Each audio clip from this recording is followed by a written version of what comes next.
Chapter 12. Devdatta. The Buddha then addressed the assembly of bodhisattvas, and also the devas, humans, and the fourfold assembly, saying, "In the past, immeasurable kalpas ago, I tirelessly sought the Lotus Sutra." Throughout Chapter 12. Devdatta. The Buddha then addressed the assembly of bodhisattvas, and also the devas, humans, and the fourfold assembly, saying, "In the past, immeasurable kalpas ago, I tirelessly sought the Lotus Sutra. Throughout many kalpas I always became a king and made a vow to seek highest enlightenment. My mind became irreversible. Wanting to fulfill the 6 perfections, I diligently carried out practices, unstintingly giving elephants, horses, the 7 precious treasures, countries and cities, wives and children, male and female servants, my head, eyes, marrow and brains, the flesh of my body, hands, and feet, without stinginess, not even hesitating to give my own life. At that time the lifespan of the people in the world was immeasurable. In order to seek the Dharma, I abandoned my kingdom and abdicated my throne to the crown prince. Beating a drum, I proclaimed to the 4 directions that I was seeking the Dharma, saying, "I will be as a servant for the rest of my life to whosoever can teach me the Mahayana." At that time there was a sage who came to this king and said, "I possess the Mahayana teaching called the Lotus Sutra. If you faithfully obey me, I will expound it to you."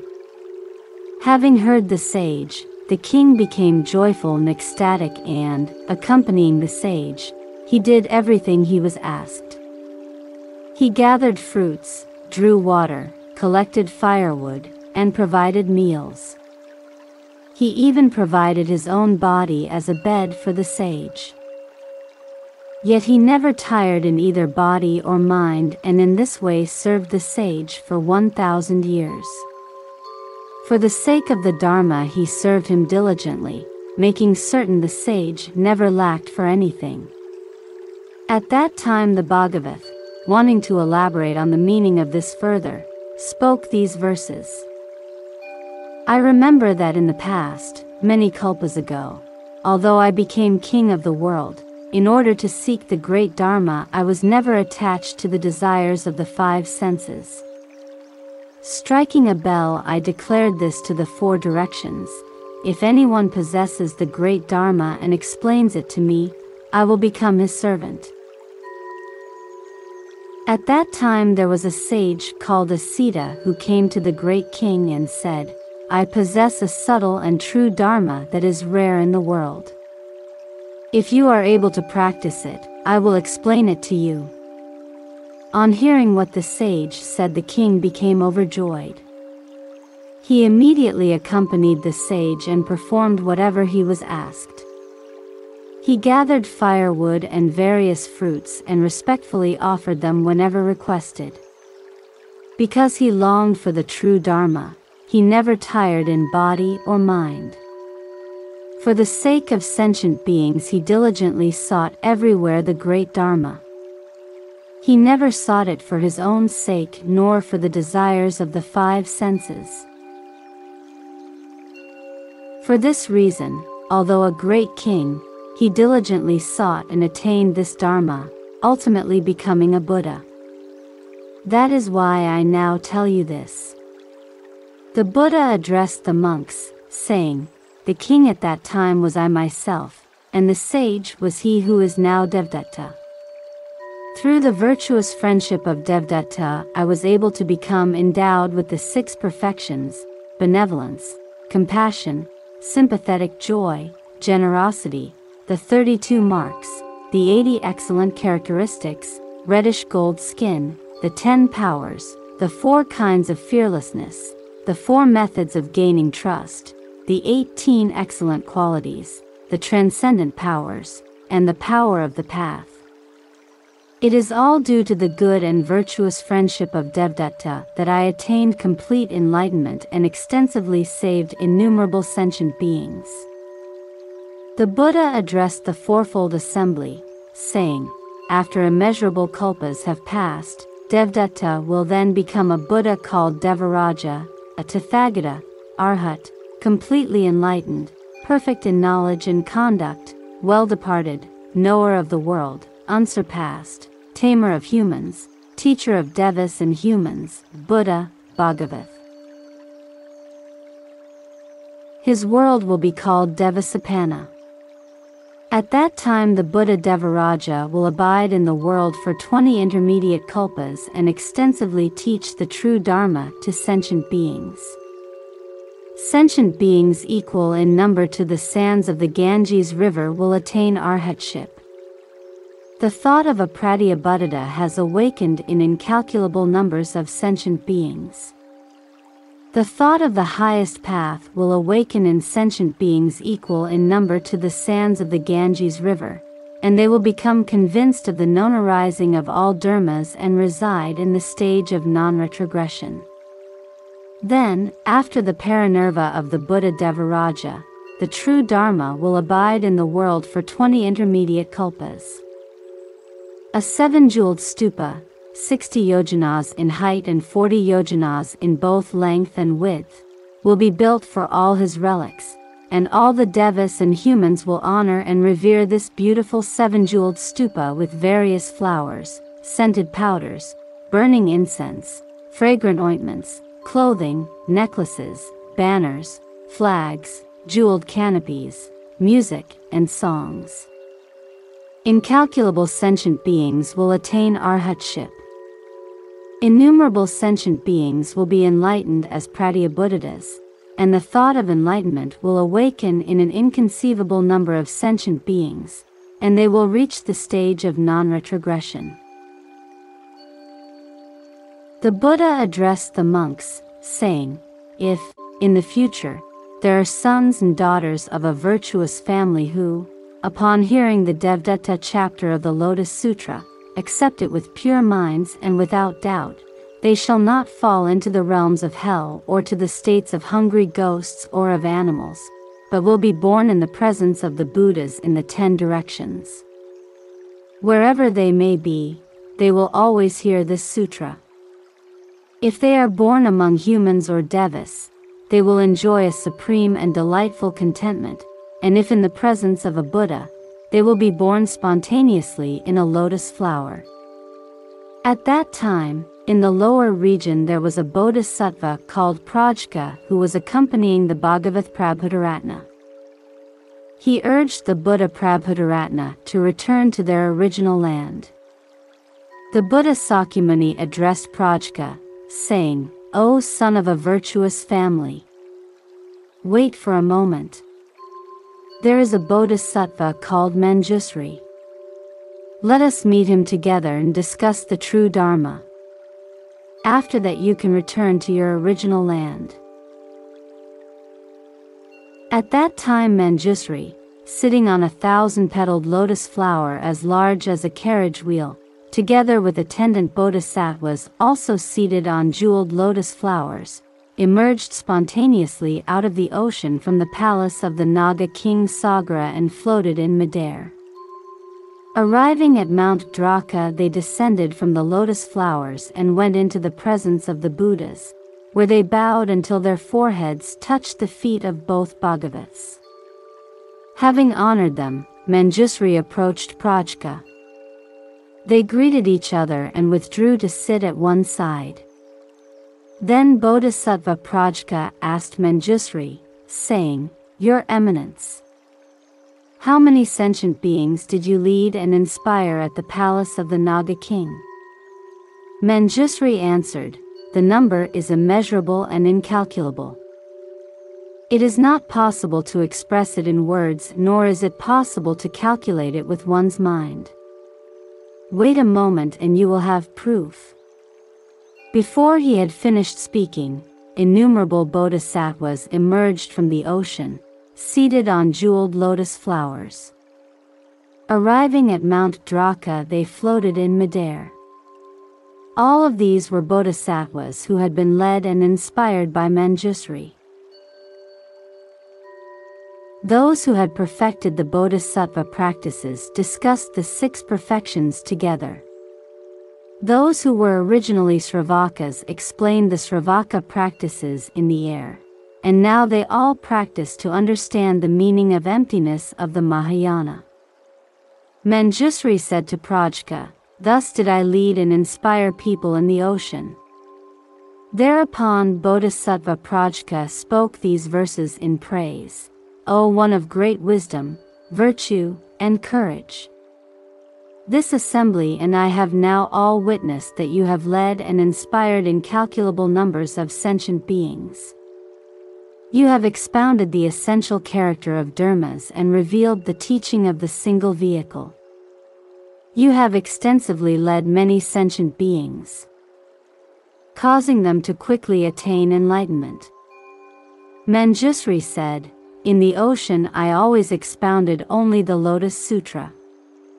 Then Prajka questioned Manjusri, saying, "This sutra is profound and subtle. It is a jewel among sutras and rare in the world. If sentient beings diligently strive to practice this sutra, will they immediately become Buddhas or not?" Manjusri answered, "Yes, they will. There is the daughter of the Naga king Sagara who is only 8 years old. She is wise, her faculties are sharp, and she also well knows all the faculties and deeds of sentient beings. She has attained the power of recollection.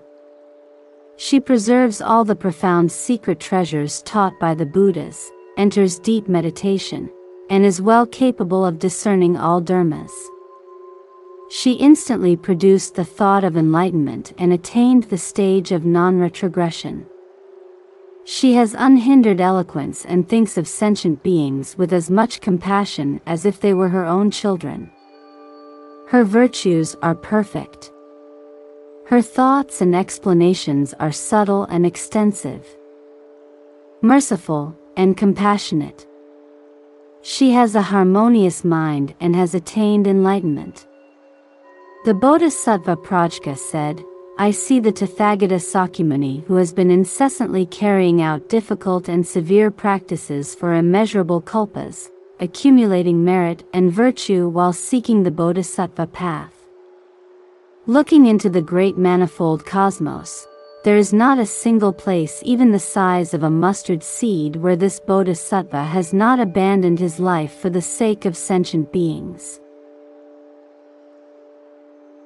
He attained the path to enlightenment only after this.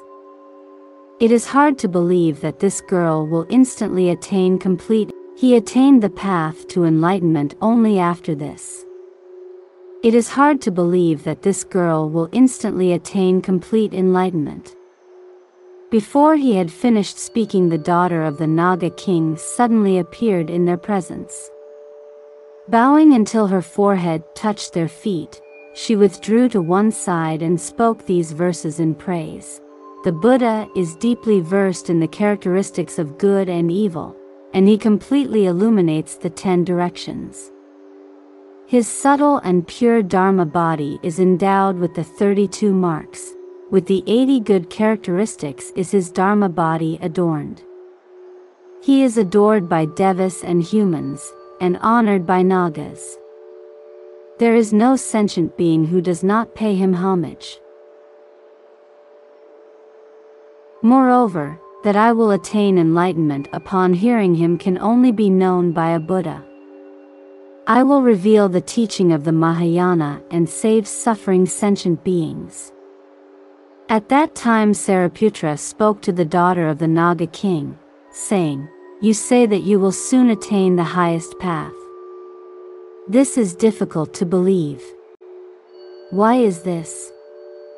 The female body is polluted, it is not a fit vessel for the Dharma. How can you attain highest enlightenment? The Buddha path is long. One can only attain it after diligently carrying out severe practices, and completely practicing the perfections over immeasurable kalpas. Moreover, the female body has 5 obstructions. The first is the inability to become a great Brahma. The second is the inability to become Sakra. The third is the inability to become Mara, and the fourth is the inability to become a universal monarch, Chakravartin. The fifth is the inability to become a Buddha.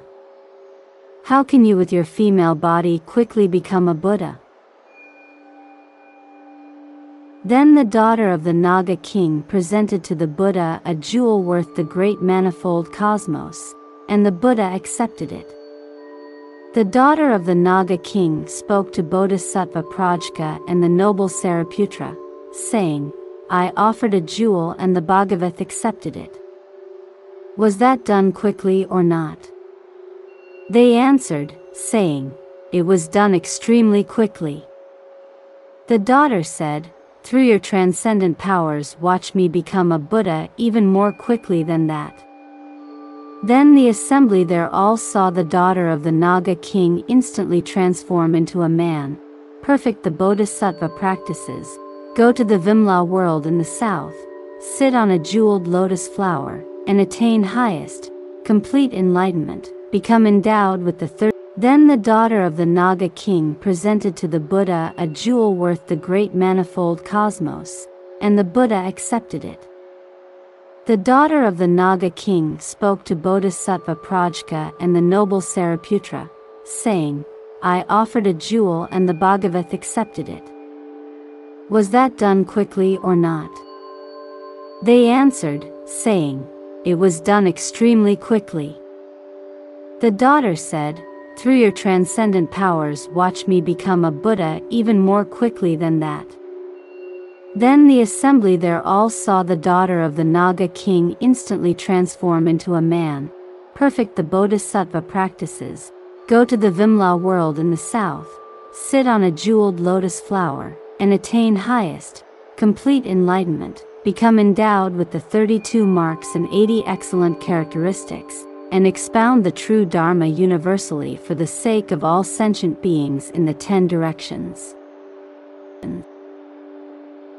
Then the Bodhisattvas, Sravakas, 8 kinds of Devas, Nagas, and so on, humans and non-humans of the Saha world, all saw in the distance that the daughter of the Naga king had become a Buddha and was universally teaching the Dharma for the sake of the humans and Devas in that assembly. They rejoiced greatly and honored her from afar. On hearing the Dharma, incalculable numbers of sentient beings became enlightened and attained the stage of non-retrogression. Incalculable numbers of sentient beings received their predictions to the path, and the Vimla world quaked in 6 ways. In the Saha world 3,000 sentient beings attained the stage of non-retrogression, and 3,000 sentient beings, in whom the thought of enlightenment had awakened, received their predictions. The Bodhisattva Prajka, Sariputra, and the entire assembly accepted and believed in silence.